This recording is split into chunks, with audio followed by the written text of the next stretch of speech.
warahmatullahi wabarakatuh. Nama saya Erni Maulana. Saya adalah guru SD 5 Biloka. Kelas jauhnya SD 5 Biloka. Beginilah keadaan sekolah kami.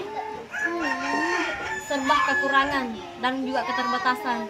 Tanpa ada papan tulis, meja dan juga kursi. Kami butuh semua itu, Pak. Kami butuh sekolah yang layak. Sudah 7 tahun lamanya saya mengajar. Sudah 2 angkatan tamat. Sekitar 30 orang. Saya mengajar di sini mulai dari tahun 2011 sampai sekarang. Kami selalu pindah dari kolom ke kolom tanpa ada sekolah permanen untuk kami.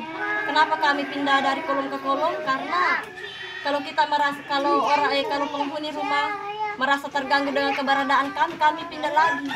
Kalau penghuni rumahnya lagi merasa terganggu dengan keberadaan kami lagi pindah, Pak.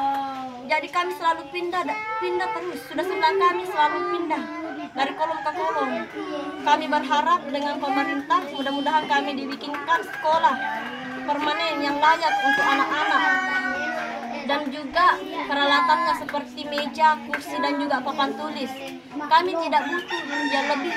Kami tidak butuh seperti apa yang ada di bawah yang berdinding tembok, yang beralaskan semeng, tehel. Kami tidak butuh seperti itu, Pak. Cukup berdinding papan dan juga beralaskan tanah, asalkan ada tempat yang layak